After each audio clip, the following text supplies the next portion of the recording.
morning, everybody. Welcome to the podcast for Comic Indie. I'm your host, Pizzo. And today, on this wonderful Saturday, July the 26th, I'm with Isaiah Broussard and Roberto Rivera Padro. And Roberto was with Combustible Monkey Comics, and Isaiah Broussard's with Brass Comics. And we're going to do a little intro here, question. And so I'm going to start off with Isaiah. Tell us about when and how you got into making comics. Yeah, certainly. So I went to school for animation and worked a little bit in the industry and just kind of decided that it wasn't for me. But I had gone and gotten that education because I eventually wanted to do comics, and it was the closest thing I could Right. find in my area for comics. And so after being a little disappointed there, I just decided to go ahead and jump in on doing web comics and self-publishing comics, and have been there since. It's been 16 years or so now, Okay. since 2009. Nice. Very cool. And same question to you, Roberto. This is gonna be boring because I started in animation too. No, Uh, I didn't know that about both you guys. That's pretty awesome, man. That's cool. yeah, so I started in 2D animation, um, and I focused on storyboarding and character development and or character design. And I don't know, I jumped around a little while, um, and but the only thing that I really cared about was doing comics at some point. So I think it was man, I started. I think my I was like a special education type teacher person, Okay. and it was at a bilingual school, Okay. and so that was like I had my book out, but it was kind of like I printed it for myself, sort of Yeah. thing. Like it was out, but I wasn't like telling a whole lot of people about it, and my books are all bilingual, so it was something that I felt I could use to kind of bridge the gap with the kids that only spoke Nice. Spanish Yeah. Yeah. and the That's kids that spoke nice. English. That's super great. Um, and then they were really the ones who pushed me to keep going. And eventually I stopped teaching because teachers are treated terribly. And Right. Yeah. It's a. I just decided to go full time. Um, it's been something. It's been Yeah. something. Yeah. Well, comics is no easy feat, and especially if you're working another job full time and try to do it. So yeah. Hmm. So this is the time to you guys can kind of promote your current projects. I know Isaiah, and you probably have some more, but Transiltown and the Fantastic Avengers, those look amazing. What's your current project? What you working on? What's the latest and greatest? So I've got two projects going on currently. One of them is called Uppity. It's a gag strip about a jazz band in the Oh, nice. 1960s. Yeah, dealing with like going on gigs, trying to have fun while also living I love in that. Yeah. not great times. Um, on top of that, there's also, yeah, the Fantastic Adventure. I've actually recently signed on with 50/50 Comics out there in Houston to publish future issues of that. So Okay, I nice. want to represent that. There's more of the Fantastic Adventure on the way.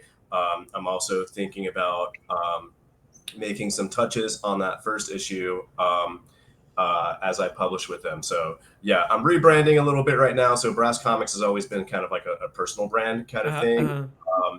But yeah, I'm reaching out to more publishers and agents these days for my current projects. Nice, excellent. Roberto, how about your projects? I've seen the Savage Wizard and Carlos the Kaiju Killer and things like that.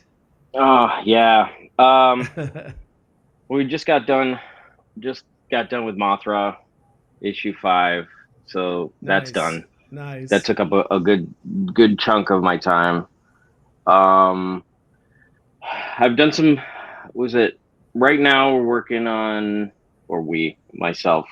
I'm working on Carlos issue 6 finally. Okay. Um, Goldeneye going issue 2. And I got a new book that, funny enough, is also, it's also very like music centric. So it's Cool. it's it's basically like heavy metal bands doing a battle of bands thing. Okay. It's an Nice. ancient battle of the bands. The it's the only way to like appease these ancient gods from like destroying everything. So Nice. they Nice. every few hundred years, orcs and all sorts of creatures from different parts of the realms get together and I love that. That's do a awesome. It's battle kind of of like bands. a Bill and Ted save, music saves the universe kind of thing. Yeah, That's really yeah. awesome. Now, do you both of you guys? This is an easy, real quick question. Do y'all like working on multiple things, or do you kind of just focus on one book? I mean, I'm almost always working on multiple things. Okay. Yeah, I've got so many ideas in my head, so that I haven't even gotten to, right? Yeah. Yeah, so it helps to work on multiple things, kind of get those out. I kind of think about it as this project's an easy thing for me to do, like Uppity. It's a gag strip. I do 3 panels a week, so it's easy for me to work on that while working on something like the Fantastic, which is a longer project, and for about your standard size comic book. Yeah. Gotcha. Roberto, how about yourself? Multiple things, one book at a time. I feel like it's usually different stages. If I'm working on multiple things, when I'm working on multiple things, it's different stages of each project. Like currently I'm finishing up I think of 3 pages away from finishing up issue Nice. 4 of 6 of Carlos, and already working on thumbnails for. So I mean, it really depends on the situation, right? Mothra had to put everything into it. Yeah. When we were working on that. Any of the Godzilla verse, you just have to kind of put everything into it. But that's why I like indie so much. You can work on like whatever Yeah. So I think being able to like Isaiah said, like having so many stories in your head, especially when you're not only the illustrator but the writer for the thing. Yeah. It helps you kind of relieve that building pressure when you're, you know what I mean? From like, you've got all these ideas stuck in there. You got to get rid of something Yeah. so that you don't spiral out of control. So yeah, it's constantly working on multiple things. So it looks like, from what I can tell, both of you guys are both artists on both project. I mean, on all your projects. Is that correct? And if whoever wants to jump in first could talk about your your process. Do you real pencils, real inks, and then go to digital, or what's your process there? Anybody can jump in if you want to. So it kind of depends on the project and what it is that I want to do. Like Uppity, that one's all digital, just because it's a little faster and easier to produce that way. Whereas the Fantastic, I also want to be able to like sell the physical pages, so I'm penciling and inking. Nice. There, and of course, like the pencils are truncated because I am also the inker, so I can kind of skip a little bit of the pace that way. There have been projects where I've done pencils traditionally and then would ink in digitally. I think really the only case I ever did that with is I had some hardware malfunctions, and so it was a little to complete things that way. But it's good to be flexible. Pretty mixed. A good deal of my work is in multiple like notebooks, and in my first issue was, I mean, for the longest, and I'm sure I still have it somewhere, it's all it was all on like napkins and barcodes and whatever I could find. Yeah. At the time where I'm like, this is a cool scene. This is what I want, what I'd like to put down. Yeah. I think I even have some, like the traditional, like carded storyboards Okay. where, and I think it was like for the final, I don't know, 10 pages, I had to put everything else was kind of photocopied onto these cards, but then the rest of them I had to pencil to put it all together. And it's somewhere. And some of those looked cool enough to where I just scanned them and then just put them all together. And I think at the time I was using Photoshop. But for the most part, they were just quick sketches that I had to like develop a little bit more later on. I've done quite a lot quite a lot of traditional, quite a lot of digital. Um, Digital is something that like seems to bridge the gap. Like you really need to, especially if you have like a hard deadline. Mm-hmm. It's good to do digital. When it comes to money, though, like being able to sell your individual pages is Yeah. the Yeah. best. Gotcha. Yeah. So I could totally understand that. Yeah. Yeah. When I did comics for about 10 years and kind of moving back to visual arts, but when I did stuff, it sometimes I would do a book completely in Illustrator, and then sometimes I would do, real inks and pencils, and then, flat in Photoshop or something like that. So it kind of just depended on the vibe of the book or what the look was going to look like. yeah, So I understand that part for sure. Inspiration, it could be any form. Music, movies, books, whatever. Just kind of curious what you guys get inspired from outside of comics, because usually it's not comics that drives things; it's these other things, right? So anybody can. Who you want to chime in first, Isaiah? Yeah, so I mean, stories come from anywhere, right? Mm-hmm. So it's important to also be out there, consuming stories in whatever way you can. Either if you're playing games with good stories, or watching things on TV, movies, reading books. Mm-hmm. But music also has a lot of stories in there, and I can say that I have been inspired by a few songs before. Nice. In many cases, character design wise, there's a lot of inspiration you can find through musicians, through just their characters and how they dress.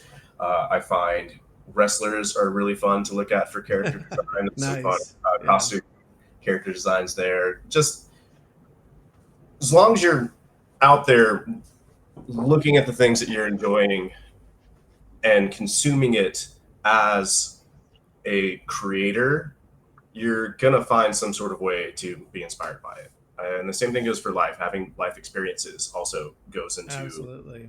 being a storyteller. Absolutely. Roberto, what about you? Yeah, a lot of the same, really. Movies are big part. I mean, since I was in animation, it was kind of a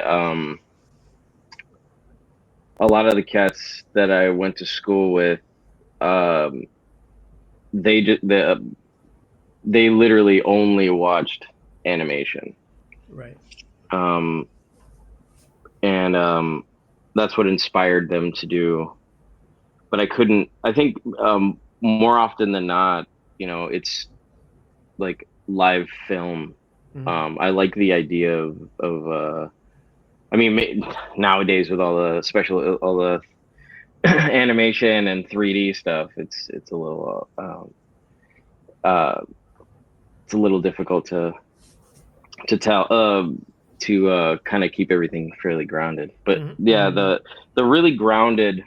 I like I get inspired by like very well grounded like film and uh,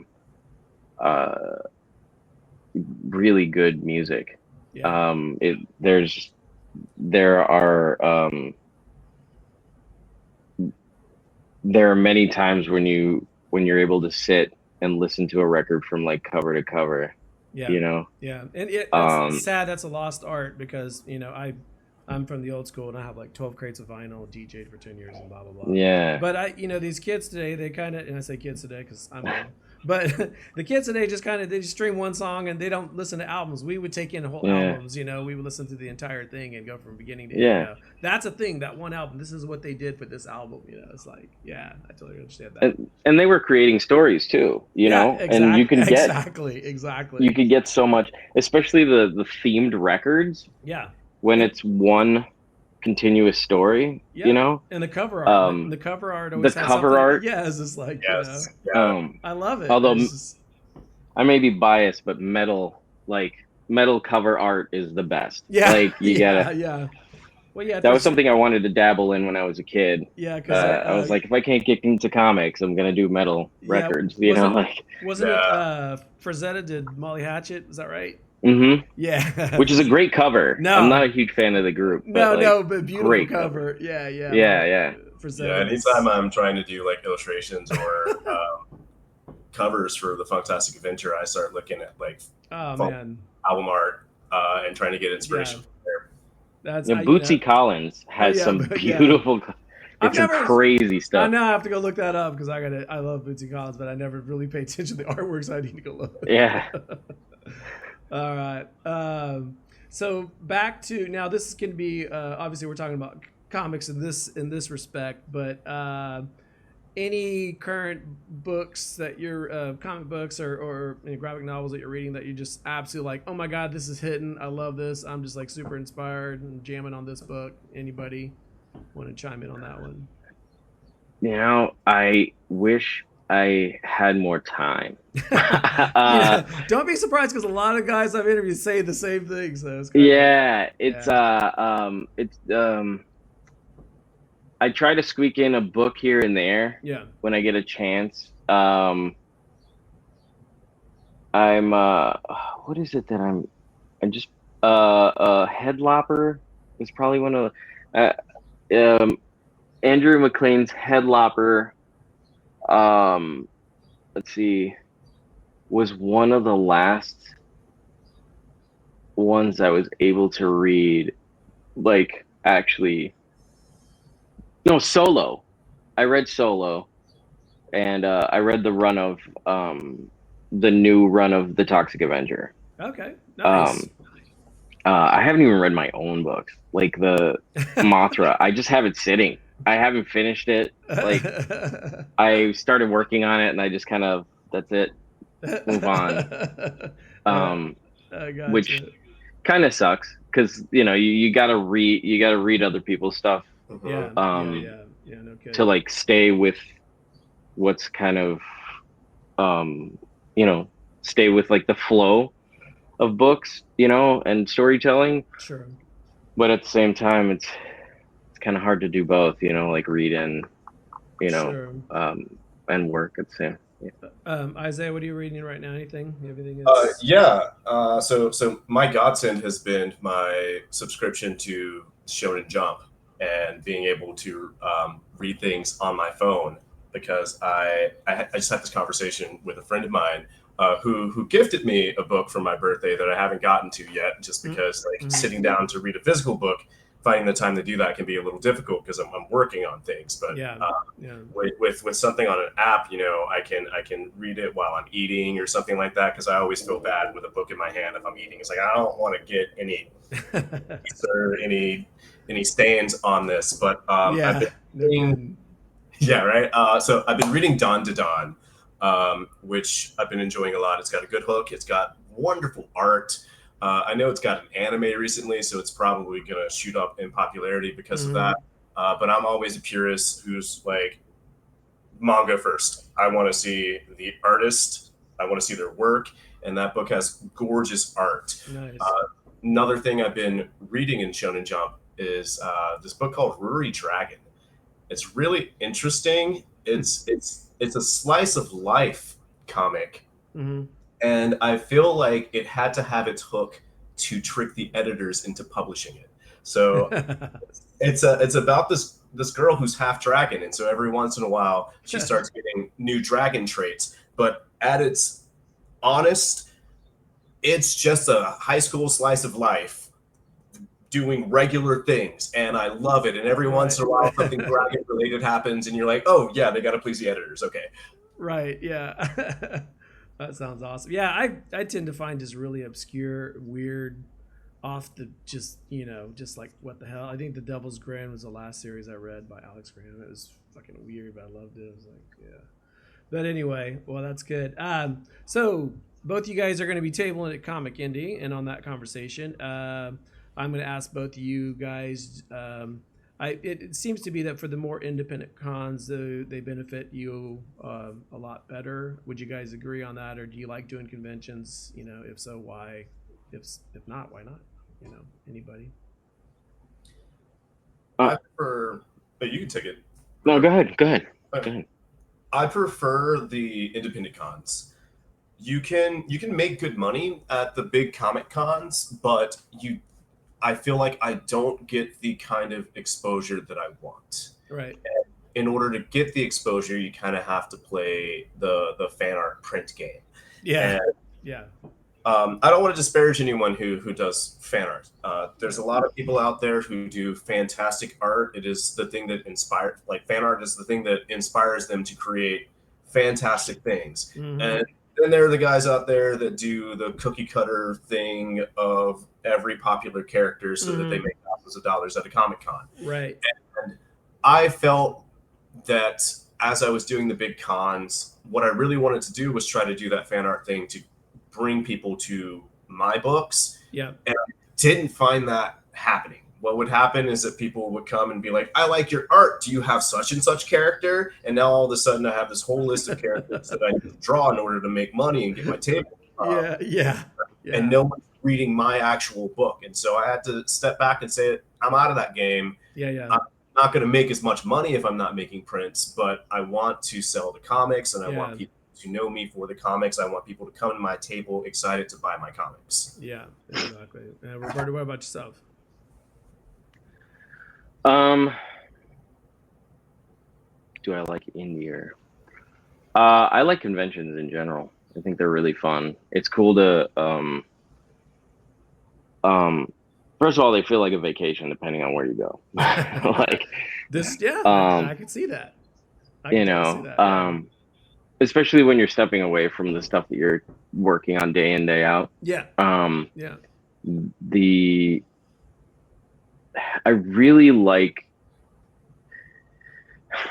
like cons in general because it's fun to get a chance to talk to people about like what it is that they're into and they like meet new people, make new fans, which is really cool. People who had seen your work but didn't know who you were, or people who have been following you for a really long time and you had no idea and you got to like bump into them. Yeah. There's that connection, obviously. Yeah, there's a lot of like new people and a lot of people who have never who have always wanted to get into comics that come out and they seem more comfortable talking to somebody who's more like in the indie scene than the bigger names. I mean, when they're paying for remarks and autographs that are like $400 for like something this big, right? They're not going to be able to. A lot of them don't feel comfortable walking up to someone who's charging, who's like, I'm not going to throw out any names because there's a few artists that I've seen a few times that are a little higher up where I'm like, that's ridiculous, So they tend to like to go to the more down to earth, like indie guys. Right. And, you could talk, they have a lot of questions, questions about art and how to get into comics and,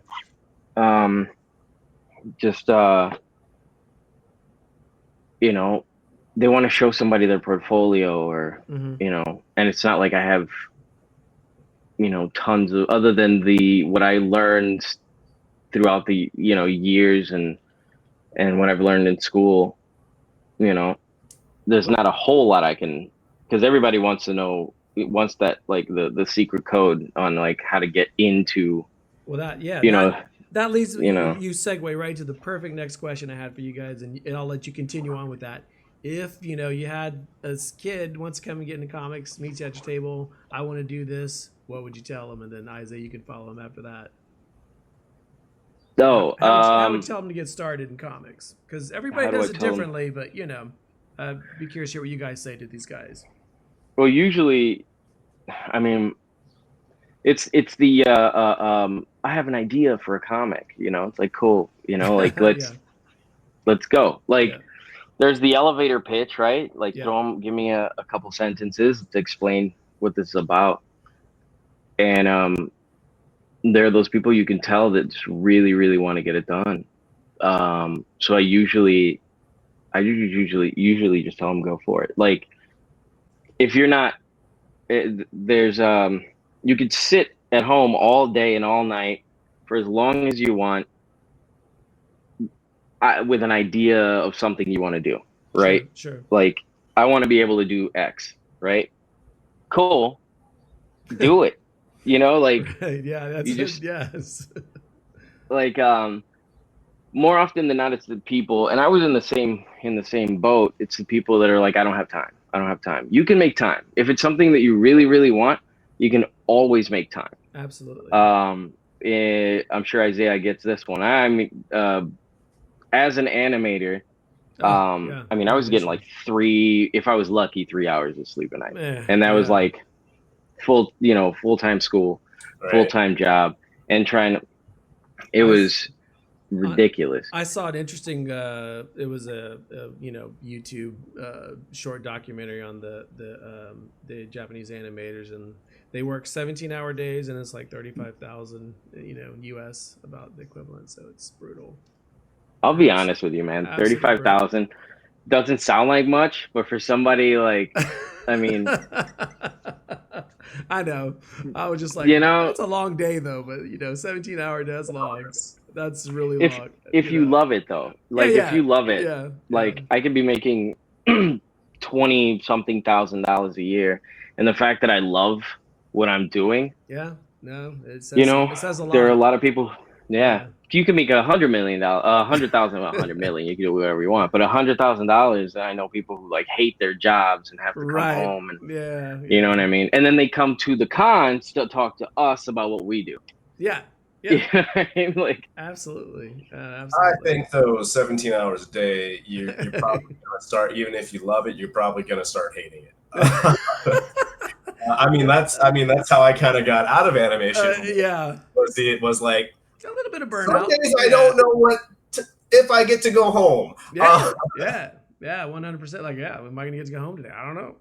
You gonna finish being this? able I to don't know. work from home, being Yeah, able to work from home is what helps, yeah, like quite a lot. yeah. I mean, I, I'm working even when I don't think I am, because I'll be sitting. Yeah, I mean, you're sitting, you're drawing, you're working on something. yeah, You know what I mean? You're like yeah. you're thinking about something. You're gonna write that down. Like I it's Yeah. Go ahead. Oh, I've always been good as far as production goes. When I was doing comics, I always left a page on my table, and then that always remind me, like, hey, you need to finish that panel and go flat it, and then go. But even I'm going back to visual arts again, and I do these really big kind of like hyper detailed big drawings. But I Hmm. mean, I start them in the morning before work, and I work on them when I get home, and it's just I've Hmm. never had that problem of putting my time into it. Mhm. I just, Yeah. to my core, I love drawing. That's why I got into anything. Yeah. I've been drawing since out of the gate, and I love it. I just never get tired of it. So it's like, but yeah, I totally understand that. Yeah. So anyway, I digress. Where were we going with that one? But yeah, Isaiah. But back to you. How would you tell somebody to get started? What would be your idea? My advice is pretty similar. You got to do the thing. You got to do it. That's always the first step. If you want to, you know, write and draw your own stuff, well, the first step is to write an issue of something. Doesn't have to be your magnum opus thing that you've had this grandiose idea of since you were in high school, which pro tip, you should probably give that story up. It's probably not good. Yeah. I can understand that. Yeah. But if you don't make it, you're always going to be talking about making it. Yeah. Right. And if you just get started, it's inertia. Once you're in motion, you're going to stay in motion. It's harder to get out of motion. Yeah. Right. If it's that you want to be a writer for projects, go ahead and start writing things. Even if you can't find an artist, go ahead and get scripts written up. If you're an artist who wants to draw on projects and you don't know where to start, well, there should be plenty of writers with scripts out there who need people. So find those people, join meetup groups, get online, find a friend, and work on a project together. But that's always the first step, because if you want to make that bigger step, if you want to get with one of the bigger publishers, or if you want to find agents and publishing deals, you got to have something. They're all going to ask for something. They're going to ask to see your portfolio. They're going to ask to see your pitch packet. They're going to ask to see what you've worked on before. So if you have something, it's easier to stay started or continue going. It's easier to find those projects to get picked up. You may decide that self-publishing is the thing that you want to do. So once you have that thing, you can go out there. It's easy to print comic books these days. There's all sorts of places that you can find online to print your comic book and have it shipped to you. But you got to do the thing first. Yeah. That's the easiest thing to do. Is just go ahead and put the pen to the paper. And once you get started, you're going to find out if you love this or not. Yeah, 100%. I mean, this is why I volunteer for Alex and Comic Indie, is that Houston's lucky to have this platform and the con, and it started as a meetup group. I don't know if you guys knew that, but Alex told me it was a meetup group just for people that wanted to learn how to make comics and talk to other people and work with other people. A lot of cities don't have something like that, and so this is why I dedicate my time to helping him, because it's in a really amazing platform, and it there's no limits on what you can do once you put your mind to it and get going. So I love it. I mean, Comic Indie is great. Back onto the con. So both of you guys are gonna be tabling at Comic Indie. Anybody going to? I'll start with Isaiah. Any special new books you're bringing? Are you bringing your usual stock? Something big? Something you want to plug? Anything that you're gonna be showcasing this time around? So I don't think I'll have anything new ready by the time of that show. It may be possible that I might have the first collection of Uppity ready. I'll definitely have an ash can of Uppity. I've been selling that for a little while, but as far as the content, I think I'll be. It's a very spontaneous kind of project. So once I have enough for narrative conclusion, I'll put everything together in a book, and I think more likely that's going to be at the top of next year. So I'll have some of the usual stuff. I don't think that last year I had the softcover version of the Transiltown collection, so that is an option I wanted to have out there for people, because I knew the hardcover for people that have never read the series before, that's a big investment. So I do have a softcover available for that now. That I'll have at Comics Indie. Yeah, I think when I met you back at Skeshins, that was your big thing you were working. That's what you started with, kind of. If I remember correctly, that was the one. That was so you've been working on that one for a long time. Yeah, but it's awesome to see all your work that you put into it, and so it's amazing. I've been watching that grow, and it's like, that's awesome. But so heck yeah. Roberto, what about you? Any special print, new stuff, big books, little books? Well, I've got a handful of prints that were supposed to be covers and never ended up being covers, so ended up printing it. What's that? That works. So there's new. I did a cover for Shredder. I might be bringing some issues of that. That's in August, right? That comes out in August. So I should be bringing some of those. I think I'll be bringing some of the Mothras. Hopefully, I would like to be able to get done with issue 6 sooner rather than later. Mhm. The idea is to actually put issue 1 through 5, kind of put them all together. Nice. But I was looking for a decent printer. I've been jumping around with printers because some of them are pretty whack, Yeah. and they either take too long or their print jobs are bad, and then Mhm. they blame having more. I don't know. It's weird. So I'm currently looking for a printer so that I can actually release the first like 5 issues. Um, so hopefully I'll be able to bring the collection, the first volume of Carlos the Kaiju Killer, if I can get it done in time, um, just so that I can get issue 6. Now The I read. plan Go was ahead. that. Go ahead. Oh no, go ahead. No, go ahead. I was just saying Okay. on the side note of bringing something or somebody. I saw that your brother Rick. Does he do this with you? Rick does. It's funny. He started out just kind of like editing, I guess. Okay. And at one point we started talking more about like the dialogue with a bunch of the books. So he helps me out with dialogue, Nice. um, and the overall, like, he's somebody that I can sharpen up the story with. Nice. Nice. We do after we argue for a couple days. Usually something pretty good comes out of it. Nice. Um, Nice. so yeah, he's Does he ever come to con with you? he came to Comic Indie once. Okay. And then he came to Giganticon. When was that? It was the first. It was the first year I was featured at Giganticon. He came out, and then Okay. in Chicago. So there's like certain ones because he lives in Oakland, Okay. so I can't. It's not often that I can Yeah. No, have him fly out. I get that. I get that. Yeah, that's why unless we're like featured, in which case then they fly him out. You know what I mean? That's So awesome. Yeah. Well, it's that's one or cool. another. That's pretty neat. Y'all can share that. That's awesome.